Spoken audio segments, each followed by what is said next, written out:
Seseorang berkata, Maulana tidak mengucap sepatah kata pun. Maulana Rumi berkata, baiklah, pikiranku yang membawa orang itu kepadaku. Tetapi pikiranku tidak bisa mengatakan, bagaimana kabarmu? Atau, bagaimana kabar semua yang ada bersamamu? Pikiran tanpa kata-kata ini yang telah membawa orang itu kemari. Jika hakikat dalam diriku membawanya kemari dan dapat membawa dirinya ke tempat yang lain, lalu apa hebatnya kata-kata itu? Kata-kata adalah bayangan dan cabang dari hakikat. Jika bayangan bisa menarik sebuah benda, maka tentu hakikat akan jauh lebih bisa. Kata-kata adalah media. Yang sesungguhnya membawa manusia kepada orang lain adalah unsur harmoni dan bukan kata-kata. Bahkan ketika seseorang telah melihat 100.000 mukjizat, fakta, dan karomah, sementara tidak ada unsur harmoni yang mengikatnya dengan nabi atau wali yang menunjukkan kejadian luar biasanya itu, maka semua itu tidak akan gunanya sama sekali. Tidak akan ada gunanya sama sekali. Unsur harmoni itulah yang membuat seseorang manusia merasa bersemangat, bingung dan sekaligus tidak tenang. Seandainya di dalam jerami tidak ada amber, maka jerami itu tidak akan pernah tertarik pada amber. Keserasian atau harmoni ini sangatlah samar dan tidak terlihat oleh mata.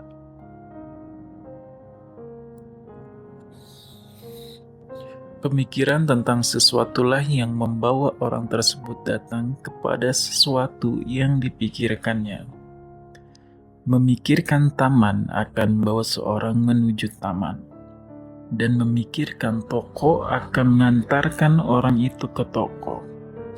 Tetapi di antara pemikiran-pemikiran itu terdapat sesuatu yang palsu dan sulit dibedakan.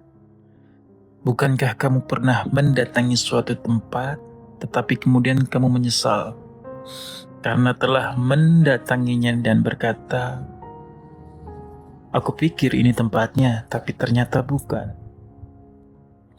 Pemikiran ini laksana sebuah kemah yang di dalamnya terdapat seseorang yang sedang bersembunyi. Ketika pemikiran menghilang dari pandangan dan hanya hakikat tanpa selubung pemikiran yang tampak, maka akan menjadi kebingungan yang luar biasa. Jika hal itu terjadi, tidak akan ada lagi penyesalan. Ketika muncul hakikat yang menarikmu, maka tidak akan ada hal lain selain hakikat itu.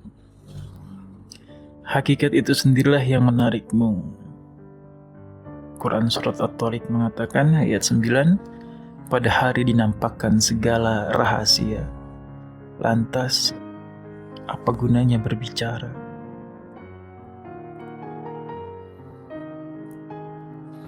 Sesungguhnya sesuatu yang menarik hanya ada satu, tetapi muncul dalam bentuk yang bermacam-macam.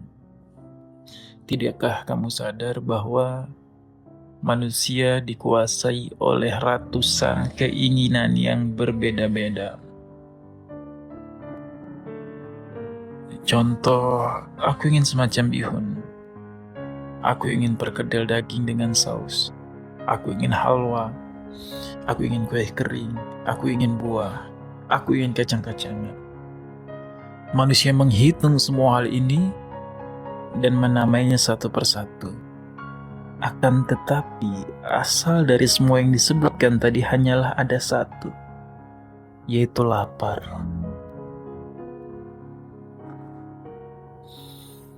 Jika orang itu telah memenuhi isi perutnya dengan salah satu makanan tersebut, maka ia berkata, tak ada lagi yang dibutuhkan dari makanan-makanan itu.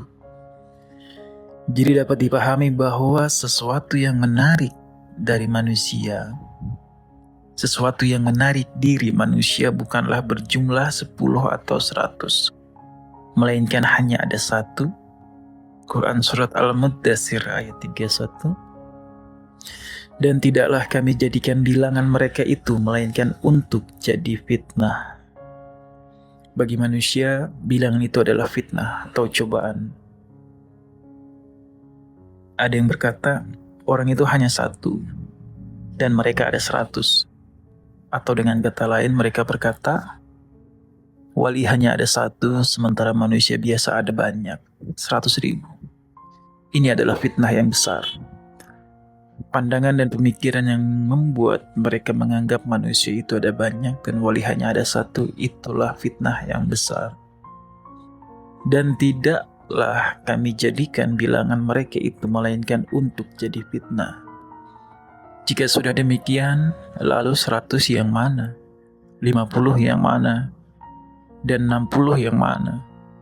Beberapa orang tanpa tangan dan kaki, tanpa akal dan jiwa, bergetar bagaikan jimat ajaib dan air raksa.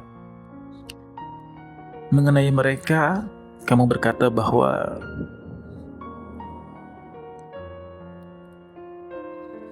mereka berjumlah 60, 100, atau 1000. Sementara tentang wali itu, kamu berkata bahwa dia hanya ada 1. Sejatinya jumlah mereka yang banyak itulah yang 1. Dan wali itulah yang berjumlah 1000, 100.000, dan ratusan ribu. Sedikit jika dihitung dan banyak ketika diikat. Kalimat barusan adalah potongan dari bait puisi yang digubah oleh Abu At-Thayyib Al-Mutanabi dengan versi yang lengkap sebagai berikut. Aku akan mencari hakikat diriku dengan jalan dan bebatuan para masyayikh. Seolah-olah mereka tak berjenggot karena saking lamanya mencium. Berat untuk kehilangan mereka, tapi ringan untuk memanggil mereka. Begitu banyak ketika diikat, tetapi sedikit saat dihitung.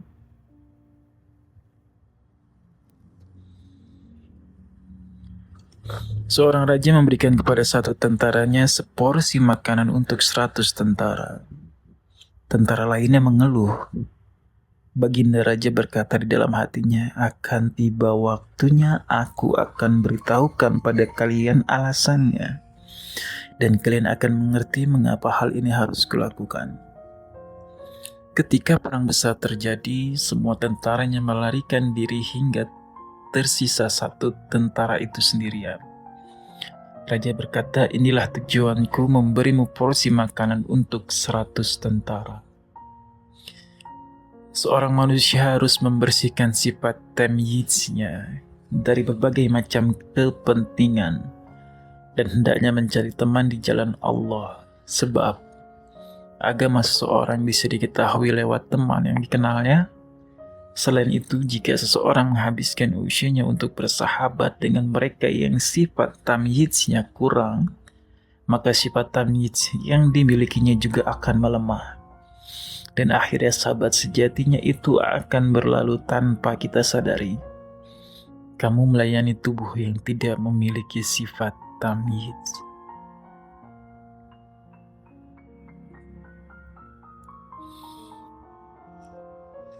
Tamyiz adalah sifat yang selalu tersembunyi dalam jiwa manusia.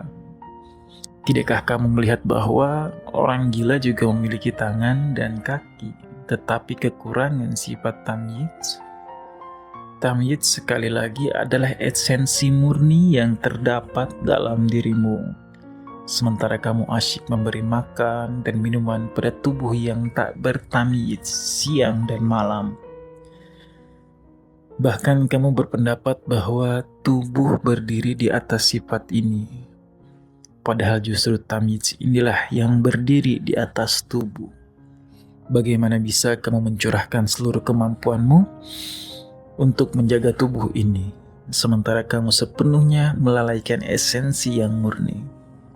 Pada hakikatnya, tubuh ini bergantung pada esensi itu. Tetapi esensi tidak bergantung pada tubuh. Cahaya yang terpancar dari jendela-jendela mata, telinga, dan lainnya.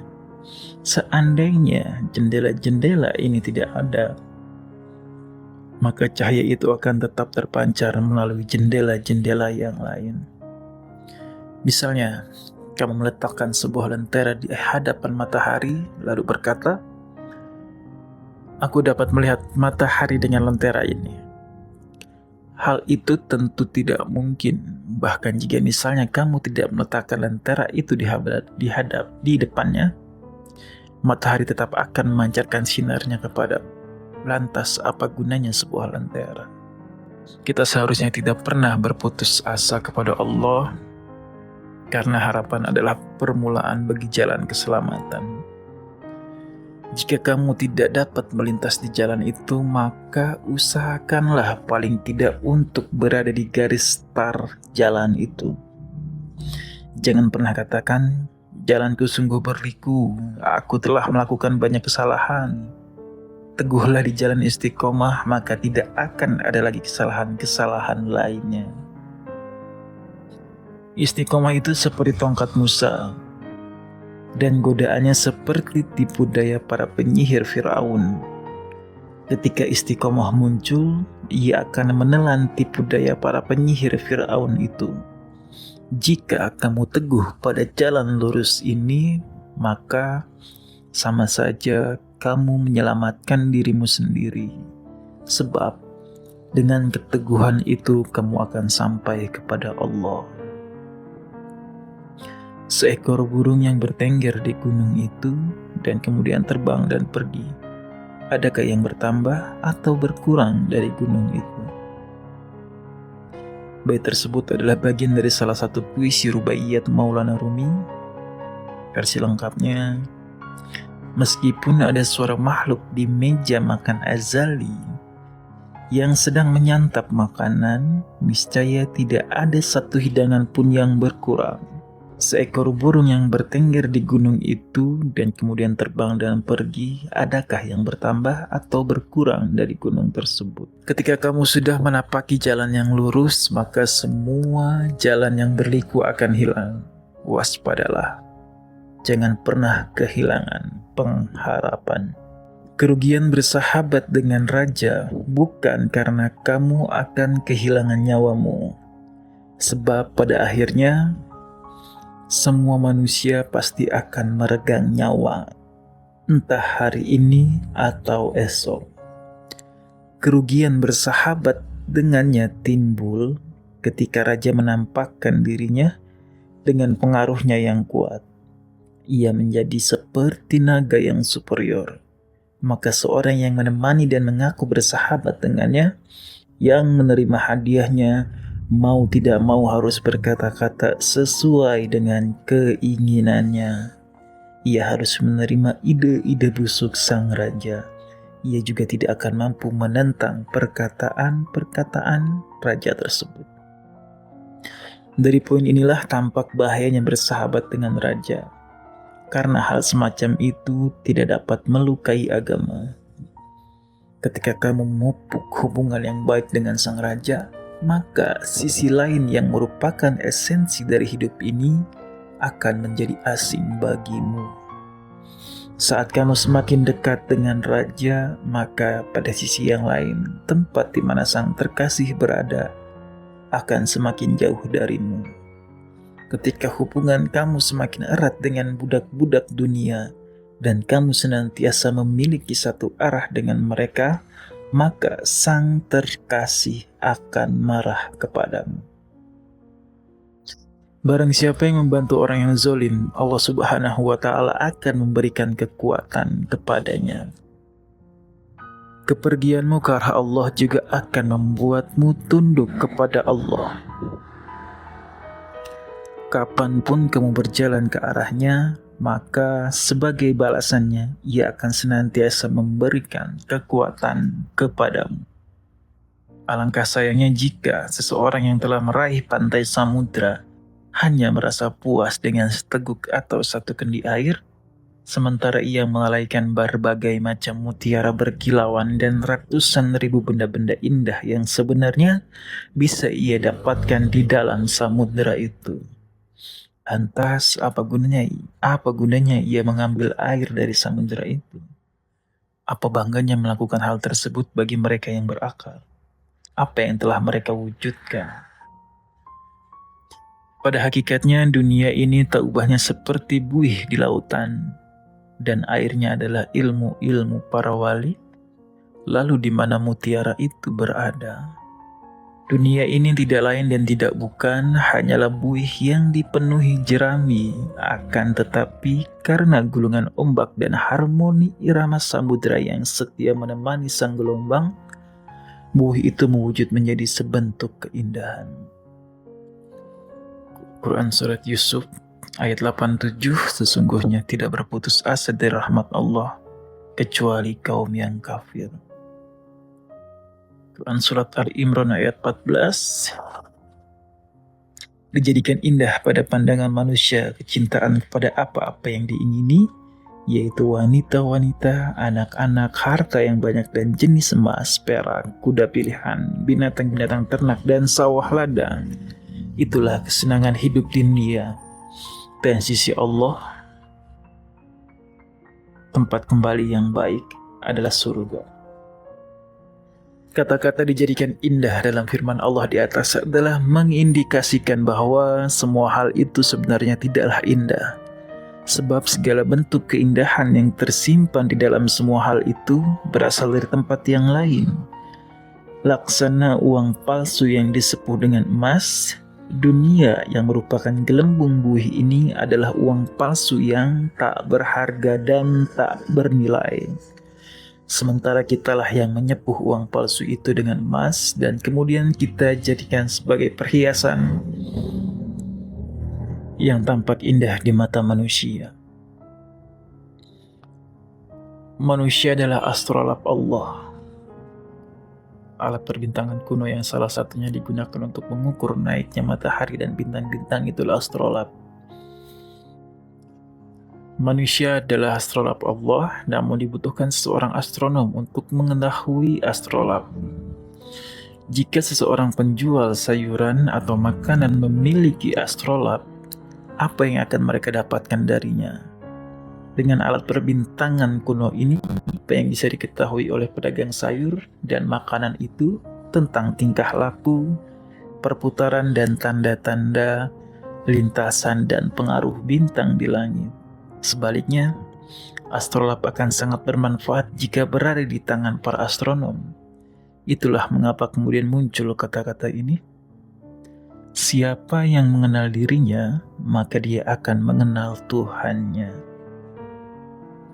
Seperti halnya astrolab dari tembaga yang merupakan cerminan bintang-bintang di langit, maka wujud manusia sebagaimana dinyatakan Allah dalam firman-Nya, dan sesungguhnya telah kami muliakan anak-anak Adam. Quran Surat Al-Isra ayat 70 juga merupakan astrolab Allah. Ketika Allah Subhanahu wa Ta'ala telah menjadikan manusia bisa mengetahui dan mengenal dirinya, maka hamba ini akan mampu melihat dalam wujud astrolab itu dirinya yang telah melebur dengan Tuhan dan keindahannya yang mutlak. Detik demi detik, sekilas demi sekilas, keindahan itu sama sekali tidak pernah hilang dari cermin ini. Allah memiliki hamba-hamba yang menutup diri mereka dengan hikmah, dengan ma'rifat dan karomah. Meski mereka tidak dianugerahi pandangan khusus yang dimiliki orang-orang spesial, akan tetapi semangat yang kuat memotivasi mereka untuk menutup diri seperti yang dikatakan oleh Al-Mutanabbi. Perempuan-perempuan itu mengenakan sutra yang dibordir bukan untuk mempercantik diri, melainkan untuk menjaga kecantikan mereka dari mata-mata yang penuh gairah.